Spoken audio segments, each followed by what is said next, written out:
Transplantation के बाद हर किसी को फिनिस्टाइड लेना पड़ेगा। तो क्या मिनॉक्सिडिल, फिनिस्टाइड एंड डर्मा रोलर से हेयरलाइन दोबारा से वापस आ सकती है? ये बेसिकली पूछना चाह रहे हैं कि हेयरलाइन के लिए कौन से ग्राफ्ट सबसे ज्यादा बेस्ट होते हैं अगर लुक नेचुरल है। Hey guys, welcome back to this channel. कैसे हैं आप सभी? उम्मीद करता हूँ बहुत ही ज्यादा बेटर होंगे। आज की Q&A वीडियो में आप सभी का स्वागत है। जैसे कि आप सभी जानते हैं, हम हर वीकेंड एक Q&A वीडियो रखते हैं जिसमें आप लोग हेयर ट्रांसप्लांट से रिलेटेड जितने भी आपके मन में डाउट्स हैं वो डाउट्स आप पूछते हो एंड उन डाउट्स को हम डॉक्टर के साथ डिस्कशन करने के बाद आप लोगों को आंसर्स देते हैं, राइट। तो आज की वीडियो भी काफी ज्यादा इंपॉर्टेंट होने वाली है। आज की वीडियो में आप लोगों ने काफी अच्छे डाउट्स पूछे हैं हेयर ट्रांसप्लांट से रिलेटेड, जिन डाउट्स को हम डॉक्टर के साथ डिस्कशन करने के बाद आप लोगों के सामने उनका आंसर्स देने वाले हैं। तो वीडियो को स्टार्टिंग से लेकर एंड तक आप जरूर देखिएगा। दोस्तों, वीडियो की तरफ बढ़ते हैं। लेकिन सबसे पहले, अगर आप अपना हेयर ट्रांसप्लांटेशन करवाना चाहते हो और आप कंफ्यूज्ड हो, आपको कितने ग्राफ्ट लगेंगे, आपका ट्रांसप्लांटेशन में खर्चा कितना आएगा, आपको ट्रांसप्लांटेशन करवाना चाहिए भी कि नहीं, और आप भी हेयर ट्रांसप्लांट से रिलेटेड इन्फॉर्मेशन सर्च कर रहे हो, तो आप हमारी वेबसाइट www.besthairhelp.com पे विजिट कर सकते हो। वहां पे आपको हेयर ट्रांसप्लांट से रिलेटेड सारी की सारी इन्फॉर्मेशन मिल जाएगी और आप भी अपना ट्रांसप्लांटेशन 100% सक्सेसफुली करवा पाओगे, जैसे कि काफी लोग करवा चुके हैं। नीचे मैंने डिस्क्रिप्शन में लिंक दिया हुआ है वेबसाइट का, आप वहां पे जाके हमसे कॉन्टैक्ट कर सकते हो। फर्स्ट क्वेश्चन पूछा है कुलदीप ने। Hi Prabhat sir, love to watch your Q&A sessions. My question is, today is my 26th day of hair transplant. I lost single hair follicle hair from frontal hairline during shedding phase and multi follicles hairs are still survived, so in this case मेरा result artificial तो नहीं आएगा ना। Basically Kuldeep जी ये पूछ रहे हैं कि ट्रांसप्लांटेशन को 26 डेज हो चुके हैं और इनके जो शेडिंग फेज में बाल झड़े हैं वो सिर्फ सिंगल हेयर फॉलिकल झड़े हैं, जो मल्टी हेयर फॉलिकल्स थे, जो मोटे मोटे बाल थे, वो वहीं पे हैं। तो क्या इनका रिजल्ट आर्टिफिशियल आएगा? तो देखिए कुलदीप जी, सबसे पहली बात है, जरूरी नहीं है कि शेडिंग फेज में आपके सारे बाल झड़े। हो सकता है अभी आपके सिर्फ सिंगल हेयर फॉलिकल झड़े हो और कुछ टाइम बाद आपके मल्टी हेयर फॉलिकल भी झड़ जाए, और हो सकता है कि आपके सिर्फ सिंगल हेयर फॉलिकल ही झड़े हो। आपको हो सकता है ऐसा लग रहा हो कि मेरे सिंगल हेयर फॉलिकल तो झड़ गए, वो बाल वापस तो आएंगे नहीं, और जो मेरे मोटे मोटे बाल है वही से मेरी हेयर लाइन स्टार्ट होगी एंड मेरा रिजल्ट आर्टिफिशियल आएगा। ऐसा नहीं होता। जो बाल आपके शेडिंग फेस में झड़े हुए हैं, राइट, जो भी आपके ग्राफ झड़ा हुआ है, चाहे वो सिंगल हो चाहे मल्टी हेयर फॉलिकल हो, वो बाल वापस से ग्रोथ होते हैं 3 से 4 महीने बाद, जैसे कि मैंने केस स्टडी वीडियो में ऑलरेडी शो किया है। आप ऐसा मत सोचिए कि अगर आपके सिंगल हेयर फॉलिकल झड़े हैं तो वो वापस नहीं आएंगे, वो 100% वापस आएंगे। और आप ये भी मत सोचिए कि आपके मल्टी हेयर फॉलिकल अगर 26 दिन तक नहीं झड़े तो आगे भी नहीं झड़ेंगे। हो सकता है वो 1 महीने बाद झड़े, 1.5 महीने बाद झड़े, क्योंकि शेडिंग फेज में 2 से 3 महीना शेडिंग फेज चल सकता है। सो आपका रिजल्ट 100% नेचुरल आएगा अगर सिंगल हेयर फॉलिकल फ्रंट में लगे हुए तो। नेक्स्ट क्वेश्चन पूछा कुलदीप सोनिक म्यूजिक ने। How long transplanted hair last and finasteride कब तक लेना होता है आफ्टर हेयर ट्रांसप्लांट? तो देखिए, जहां तक बात है मैं ट्रांसप्लांटेड हेयर की, तो ट्रांसप्लांटेड हेयर आपके लाइफ टाइम तक चलते हैं ऑलमोस्ट, अगर आप वो एक सेफ जोन से एक्सट्रैक्ट किए गए हो। एंड दूसरी बात, अगर फिनेस्ट्राइड की करें तो फिनेस्ट्राइड ट्रांसप्लांटेशन के बाद सबको नहीं लेना होता। ये मत सोचिए कि ट्रांसप्लांटेशन के बाद हर किसी को फिनेस्ट्राइड लेना पड़ेगा, ऐसा नहीं होता। फिनेस्ट्राइड सबको नहीं लेना पड़ता ट्रांसप्लांटेशन के बाद। और अगर ट्रांसप्लांटेशन के बाद आपको डॉक्टर बोल रहे हैं फिनेस्ट्राइड लेना है, तो वो आपके एग्जिस्टिंग हेयर के लिए आपको दिया जा रहा है, राइट, और वो भी आपको पूरा लाइफ टाइम तक नहीं लेना होता। नेक्स्ट उन्होंने पूछा असाद खान ने, which one is best for hair line,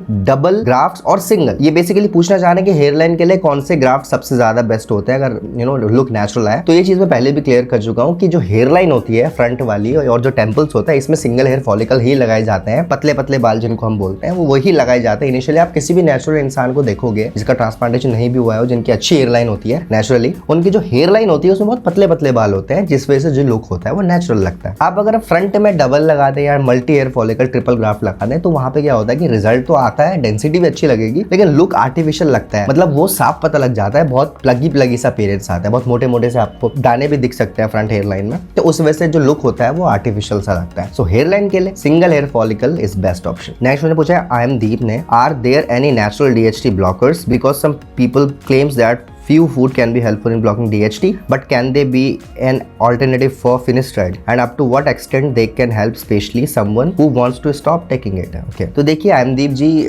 कुछ होते हैं नेचुरल DHT ब्लॉकर्स, लेकिन वो कुछ एक्सटेंट तक DHT को ब्लॉक कर पाते हैं। मैं ब्लॉक तो बिल्कुल नहीं बोलूंगा, पूरा ब्लॉक तो नहीं कर पाते, लेकिन वो DHT के लिए थोड़ा बहुत कोशिश कर देते हैं उसको रेजिस्ट करने की। लेकिन अगर मैं कंपेयर करूं उनको फिनेस्ट्राइड से, तो फिनेस्ट्राइड के जो रिजल्ट है वो ज्यादा आता है as compare to natural DHT blockers. तो अगर आप रिजल्ट के प्रोस्पेक्टिव से देखो तो rather than having natural DHT blockers, आपको फिनेस्ट्राइड लेना चाहिए, और वो भी तब जब आपको डॉक्टर रेकमेंड करें। पहले डॉक्टर को कंसल्ट करें, अगर वो फिनेस्ट्राइड के लिए बोलते हैं देन आप फिनेस्ट्राइड लें। ऐसे नहीं कि आपका मन हुआ आपने फिनेस्ट्राइड खरीद ली और आपने लेना स्टार्ट कर दिया। नेक्स्ट ने पूछा वैभव ने, please make a video on the top 10 hair transplant clinic in Delhi with total cost. Okay, Vaibhav ji पूछ रहे हैं कि दिल्ली के टॉप 10 क्लिनिक्स के ऊपर वीडियो बनाओ, हेयर ट्रांसप्लांट क्लिनिक्स के ऊपर। तो मैं डेफिनेटली वीडियो लाने वाला हूँ बहुत जल्द अपने चैनल पे, जिसमें मैं दिल्ली के टॉप 10 क्लिनिक्स के बारे में आपको बताऊंगा और कॉस्टिंग भी बताऊंगा। ऑलरेडी कुछ क्लिनिक्स के रिजल्ट मैं शो कर चुका हूँ केस स्टडी में, दिल्ली के जो क्लिनिक्स हैं, और हमारे काफी सब्सक्राइबर्स वहां से ट्रांसप्लांटेशन करवाते भी हैं और रिजल्ट्स भी बहुत अच्छे हैं। लेकिन मैं वीडियो में भी क्लिनिक के बारे में बताने वाला हूँ विद देयर कॉस्टिंग। सो इसीलिए अगर आपने अभी तक हमारे चैनल को सब्सक्राइब नहीं किया है तो चैनल को सब्सक्राइब कर दीजिए, ताकि आने वाले टाइम में जब वो वीडियो आए तो आप वो वीडियो मिस ना करो। नेक्स्ट क्वेश्चन पूछा है नूब ब्लॉगर ने, can we use hair from under arms for hair transplant in the donor area cause my donor area looks bad and less density in it. So ये पूछना चाह रहे हैं कि हम अंडर आर्म से भी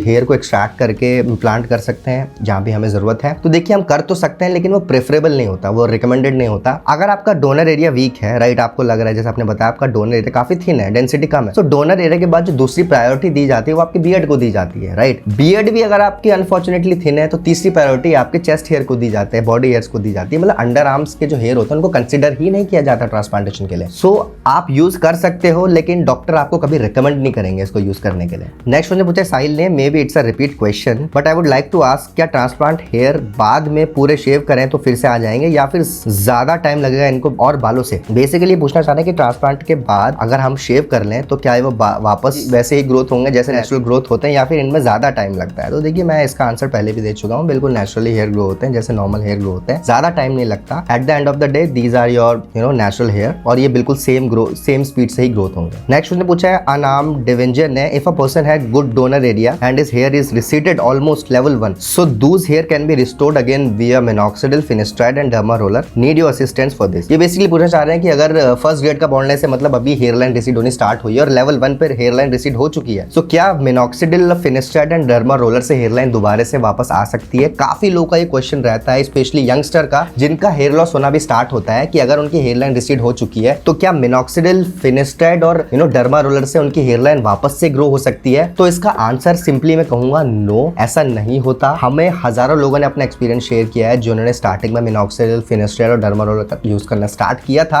अगर आपकी हेयरलाइन रिसीड हो रही है तो ये आपकी हेयरलाइन को कंट्रोल कर सकता है। सपोज आपकी हेयरलाइन रिसीड हो चुकी है तो धीरे धीरे करके उसको और स्लो कर देगा, लेकिन वो हेयरलाइन को रीग्रोथ नहीं करवा पाएगा। I can assure you with the people experiences, मतलब हमें काफी लोगों ने अपना एक्सपीरियंस शेयर किया है कि उन्होंने सालों तक मिनॉक्सिडिल यूज किया, फिनेस्ट्राइड यूज किया, डर्मा रोलर भी काफी बार यूज किया, लेकिन उनको हेयरलाइन जो थी वो कंट्रोल में तो आ गई, हेयर लॉस भी कंट्रोल में आ गया, लेकिन रीग्रोथ हेयरलाइन में पॉसिबल नहीं है। उसके लिए आपको ट्रांसप्लांटेशन ही करवाना पड़ेगा। नेक्स्ट उसने पूछा सौरभ ने, अपने फ्रेंड का हेयर ग्राफ निकाल कर ट्रांसप्लांटेशन हो सकता है क्या? ये बेसिकली पूछना चाह रहे हैं कि मैं अपने दोस्त के ग्राफ निकाल के अपने लगा दूं तो ट्रांसप्लांटेशन हो सकता है क्या? ऐसा बिल्कुल नहीं हो सकता, इट्स नॉट पॉसिबल। नेक्स्ट उसने पूछा कूप पवन गैंगवर ने, मई के मंथ में ट्रांसप्लांटेशन करवाना ठीक रहेगा या फिर गर्मी की वजह से प्रॉब्लम हो सकती है, और अगर करा सकते हैं तो एक वीक ऑफ लेके करा सकता हूँ। आप मई में तो क्या साल के किसी भी महीने में ट्रांसप्लांटेशन करवा सकते हो, गर्मी से कोई प्रॉब्लम नहीं होती, ठंड से भी कोई प्रॉब्लम नहीं होती। ये डाउट मैं पहले भी क्लियर कर चुका हूँ कि ट्रांसप्लांटेशन आप कभी भी करवाओ जब भी आपके पास 1 वीक से 2 वीक का टाइम हो, और 1 वीक आप बता रहे हो ऑफ ले रहे हो,